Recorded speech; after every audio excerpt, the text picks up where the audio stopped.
Hey, are you a business owner, entrepreneur, or professional? If so, we want you to apply to be a featured guest on our show. My name is Adam Torres, and I host the Mission Matters series of podcasts. I've recorded over 3,000 episodes, and we are just getting started. How do you know if you'd be a good guest to be on the show? Well, only one way to find out, and that's to apply, but I'm going to let you in on a little secret. We want guests that have a story to tell, guests with a brand, a product, or a service that can benefit my audience of listeners.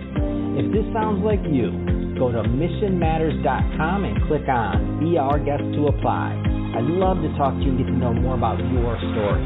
Again, head on over to missionmatters.com and click on Be Our Guest to apply. All right, now let's get into the show. Hey, I'd like to welcome you to another episode of the Mission Matters Business Podcast, your source for all things business. My name is Adam Torres. You can follow me on Instagram at AskAdamTorres. And if you'd like to apply to be on the show, just head on over to missionmatters.com and click on Be Our Guest to apply. All right, so today I have Mark Masters on the line, and he's founder and CEO over at Chloeta. Mark, welcome to the show. Hey, Adam. Thanks for having me, man. All right, Mark. So we have quite a story to go into today. I'm excited to talk about some of the projects that you're working on. So I know you're working with some first responders. You're working on some things with the Navy and the Coast Guard regarding oil spills, wildfires. I mean, you have a lot of different things going on. So I'm excited to tell this story and to bring it to my audience. And Mark, I guess one of the first places that I like to start at is, so you bootstrapped this company, and you're now at over 371 employees, which is an amazing feat in itself. So maybe let's just start from the beginning. Tell us a little bit more about how and why you started Chloeta. Sure. So I was a federal employee for 8 years, Adam. I worked in wildland fire for the Forest Service and Department of the Interior, and then left the agency in 2009 and launched Chloeta with extremely humble beginnings, and then started out providing wildfire staffing services, staffing firefighters to the Forest Service, and things really just grew from there into some tangential areas to the point we're at today, which is providing a pretty diverse range of professional services in the areas of scientific, technological, and engineering support to the federal government and also to private sector clients as well. So I'd like to take you back to those early days of when it was just you and you're just getting going. I mean, take us back to like what that was like, because I think it's easy for people to look back sometimes and to say, oh well, that guy can do it, but they don't necessarily think about like where it started, and it's not easy. So take us back to those early days. No, it was super difficult. So I cashed out my retirement in 2009 when I left the agency, and I had a job at that time with the BIA NIFC, so the Bureau of Indian Affairs, National Agency Fire Center, and cashed in my 401k and started the business on very little money, a few $1,000s. And 2011 and 2009 through 2011 were very difficult. So in federal contracting, past performance is really important. So to be able to demonstrate to the government that you've done a certain type of work before and have competency in, and they can be reasonably assured that you're going to be able to do the work well, in budget, on schedule, is very important. And so 2009 through 2011, to be honest, we did a lot of day labor. Myself and former coworkers from the Forest Service, we would do prescribed burning of pastures and fields for farmers and ranchers to get the past performance we needed as the company, as an LLC. And then about 2011, we were able to parlay that in our first round of federal contracts, which were very small contracts for the U.S. Forest Service, staffing firefighters. And then we really played that game from about 2011 till 2016, got pretty big in that space with staffing firefighters nationally for the Forest Service, and then began kind of a strategic pivot in 2016 to providing a much broader range of services, including staffing of a lot of scientific, technical, and engineering folks downrange at military installations, and really trying to focus on solving complex problems for the Department of Defense and other agencies. And I mean, let's think about the environment back then. So 2008, we're just coming off the tech wreck, right? Or excuse me, the housing crisis, 2008, right? Yeah. So, I mean, the hardest thing then was I was 26 years old, no business degree, no business background, no experience running a business, and try going into a bank and getting lending for a startup business idea, right? So we went through 17 banks in 4 states in that round before we were able to find a bank that would lend to us. And at that point in 2011, we even had our first couple small federal contracts for firefighter staffing, and banks were still hesitant to lend to us because it was the peak of the economic downturn, 2008 and 2009. We were just coming off of that, and so if you took into account, where the economy and the market was, combined with, me not having capital assets for collateral, not having a business background whatsoever, just coming in with a business plan, and then later coming in with a business plan and a few small contracts, we didn't have great success finding banks that wanted to partner with us at that stage. 17 banks in 4 states. So when people think about like what that takes, I mean, you had something in you, some type of persistence or something that just said like you weren't going to stop. Yeah, correct. I mean, like failure wasn't an option, right, at that point. So, I think that's probably woven into the fabric of the company, hopefully culturally, that we're not hesitant to take on difficult tasks, and I think that's borne out now, even like in some of the work we're doing currently for our clients. You'll see that we take on some really complex problems and important problems for our clients, for the government.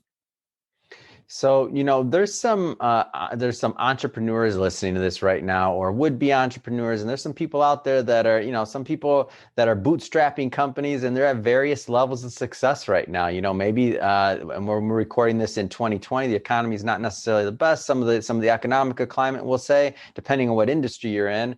What kind of advice would you give to that newbie that's just out there? They're in that grind right now, those early stages of bootstrapping a company. Well, I would say stick with it if you can meet a couple minimum criteria. So if you feel like you've got a product or service that your client just has to have, if you feel like you have made or can make yourself invaluable to your client, and then if you feel like you're operating as lean as possible, you've wrung out all the fat as much as you can from every process, both financially and from a process standpoint. If you've done those three things, then I would say stick with it. Because the story of our company is we started in a very hard economic time, obviously. And then, we've been very fortunate to, continue to sustainably grow throughout this difficult economic period when, a lot of companies maybe haven't. And a big part of that is we provide services to the federal government, regardless of what's going on with the economy or socially or from a pandemic standpoint, or even politically to a degree. The core services that we offer our clients are needed regardless of all those things, right? Mm-hmm. So if you could go back to that Mark that was just getting started, that 26-year-old Mark that was just fresh and green, had this idea, this business plan, and if you could give him some advice on just the journey overall, with the benefit of hindsight right now, of course, you're much further along. I mean, what kind of things would you tell him? Well, I probably don't do it. I mean, I jokingly say that like in every entrepreneurial talk I get, right? It's a difficult journey. I mean, when you start a business and you don't have startup capital via, venture capitalist or private equity firms, if you've got a proven model or, proven product or service, it's very difficult to bootstrap a company. I think the things that have been successful for us that, would have been nice to know a long time ago are just to focus on your high margin clients, focus on scalability. Just because something is a good fit for you culturally and it can be profitable doesn't mean that it's scalable. And I think we learned a lot of those lessons in the firefighter staffing world that, just because the work can be done profitably and we're good at it doesn't mean that it lends itself to scaling to, become a medium-sized corporation. And just stick to what you're good at. I think, stick to trying to provide a service that your clients just have to have and meet the needs of whatever the clients are. That's kind of another thing that I think has led to a lot of the really significant growth for us is, we have some core focus areas that we're, have some high expertise in. But to a degree, when a client comes to us like a federal agency and asks if we can solve a complex problem for them, we'll take a hard look at it. And if there's any way we can bring on that expertise to do it, we'll take on that problem for them. So we're going to get into a couple of case studies or a couple of projects that you're working on. But before we do that, I wanna go further into Chloeta. So where it's at present day. So you mentioned some of the services and some of the things that you do in general. Let's spend a little bit more time on that. So tell us a little bit more about the company today and what you offer. Sure. So we've got 5 verticals. The first is our wildland fire management vertical, which is the historic background of the company. The difference in that vertical looking forward is we're doing far less work for the federal government and primarily work in the private sector. So providing prevention, mitigation, and suppression options to clients such as public utility companies and private insurance companies. The next vertical is our environmental or our infrastructure and environment. And so within that vertical, we do a lot of environmental consulting for the Department of Defense and other federal agencies. We do a lot of cultural and natural resources work and a bit of environmental remediation. The next vertical is what we call our emergency management vertical. That's where most of our training resides. Most of the clients in that vertical are state and local government agencies that have received grant money from the federal government, for example, to host a series of training to local first responders and build out a certain type of capacity there. So that's the bulk of that work. And there is a bit of recovery work going on there as well, but it's very heavily oriented towards training, consulting, preparedness of first responders nationally. And then we have a security vertical. We provide armed and unarmed security services and also security and risk assessment services to government agencies.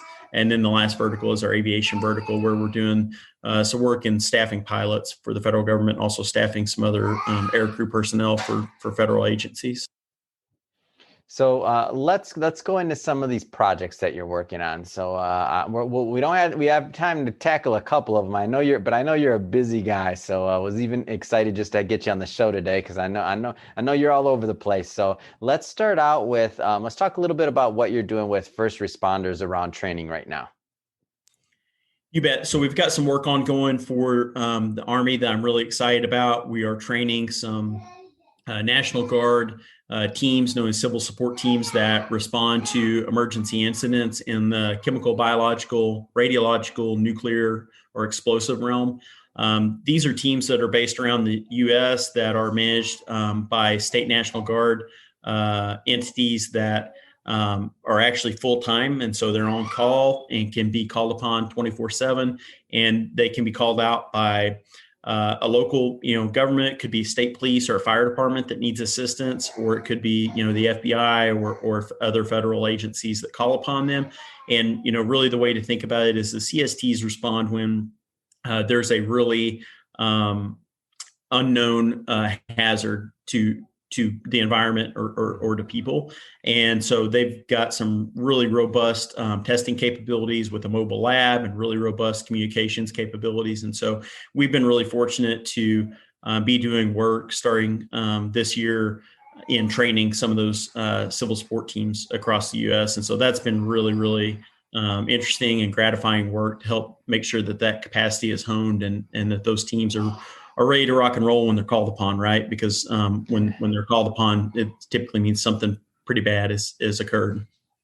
So I know there's only so much you can say, publicly, because I know a lot of this stuff is private, of course, working with military, but but you have a unique vantage point. So what you can share, what does a training like this look like, just for the outsiders like myself to have a little peer into what you can share?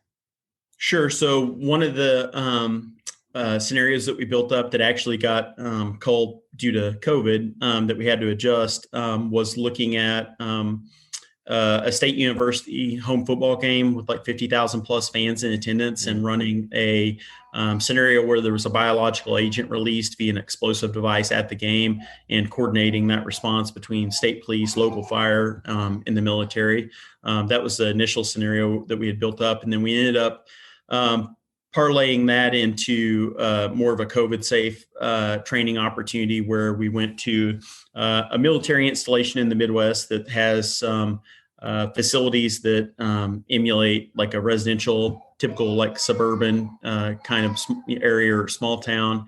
And we would develop basically meth labs, set up meth lab type situations, and allow the CST teams to come in hazmat suits and gather samples to be able to go test those and figure out what they were doing. There's also like a live agent component with that, so using some live biological agents for them to test.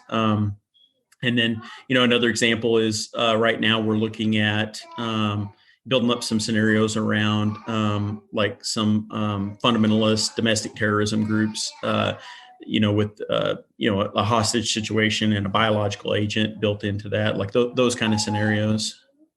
Wow, what you do, as you're saying these things, I'm looking through my mind. I'm like, wow, this is, it's extremely important, of course. It's what keeps us safe, and it's really important work. But in the same standpoint, I'm like, man, it's just really interesting.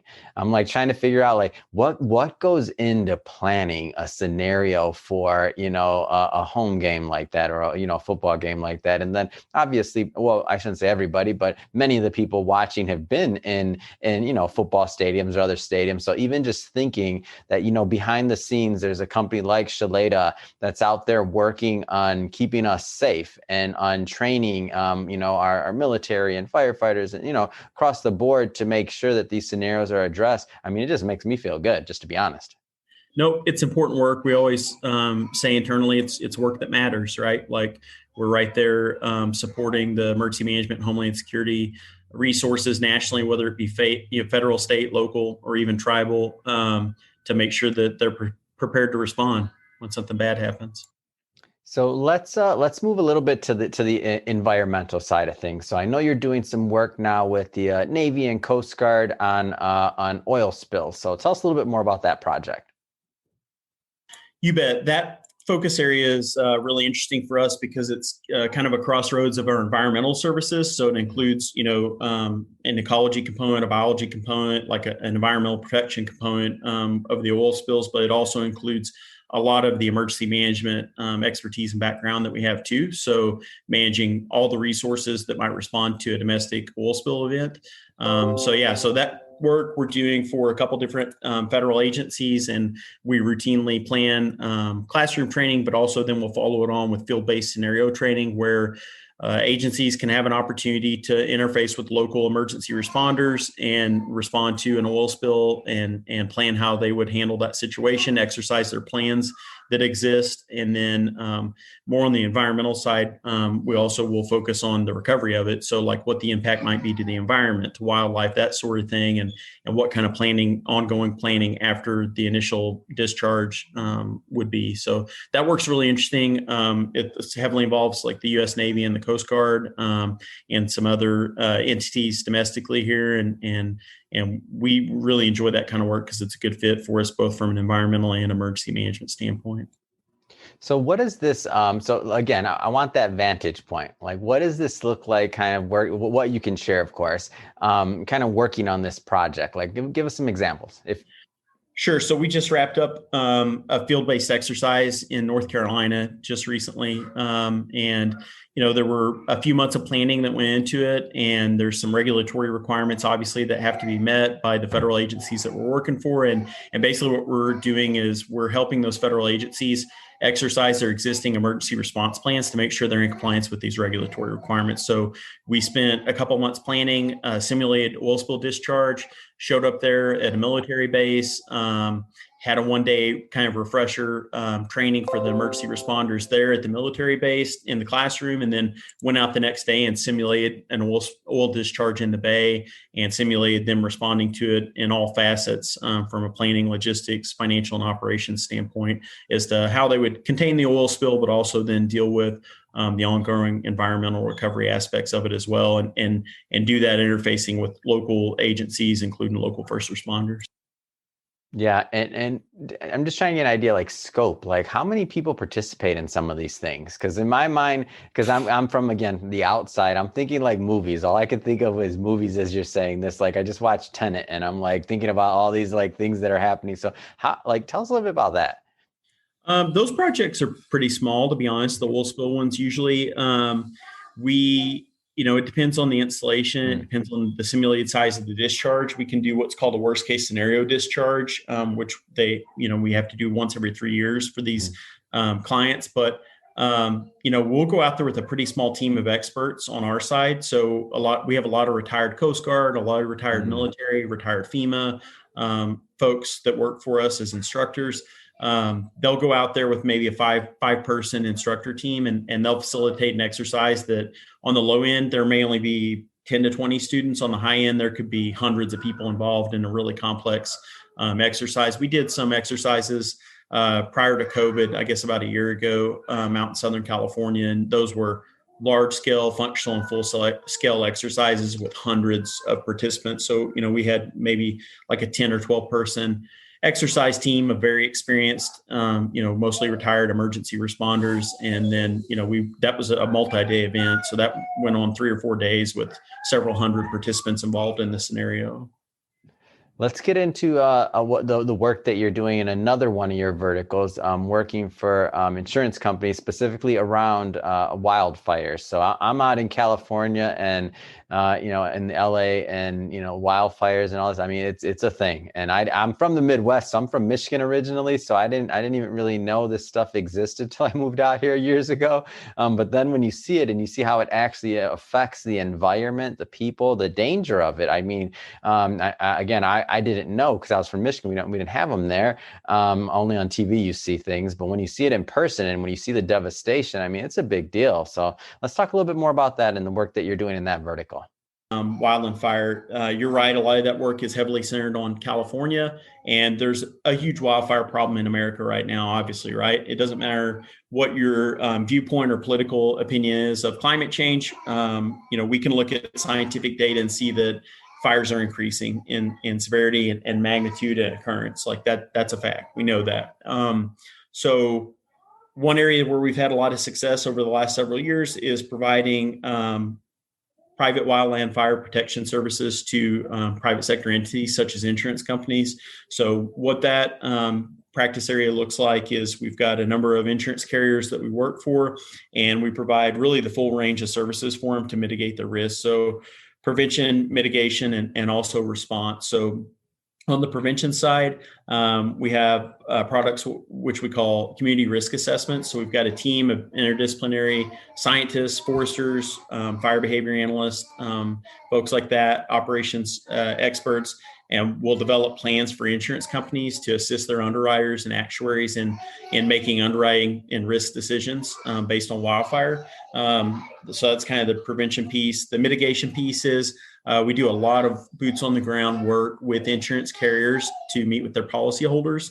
So that may mean meeting with a series of policyholders, even hundreds of policyholders, and doing a walk around using FireWise principles of their home, collecting data in a systematic and like scientific way so that we can get that back to the insurance carrier, to the underwriters. And then that does a couple things. It helps the insurance companies write better risk, right? But it also helps the policyholders know what actions they can take to make their home more defensible when a wildfire occurs. Then the response side is, where the most interest is, because it is the most interesting, right? But we've got a 24/7 center here in Oklahoma City, and we will monitor via satellite, social media, and some other proprietary software products wildfire occurrence nationally relative to those risk locations. So we'll take the policies from a carrier, we'll pull those into our system, and then we'll monitor 24/7 for wildfire risk. We'll notify the carrier when there's a risk to a certain policy, like a certain home. And if it's deemed that, there is a risk to a certain policy, then we'll have personnel respond. And these are, federally trained and certified wildland firefighters that are employed by Chloeta. They'll get to the incident, the wildfire. They'll coordinate with the local emergency responders, which may be the state forestry, a fire department, the U.S. Forest Service, to coordinate access to that home. And then we'll go in there and we'll take mitigation actions on that home to prevent it from burning and to prevent a claim for the insurance company.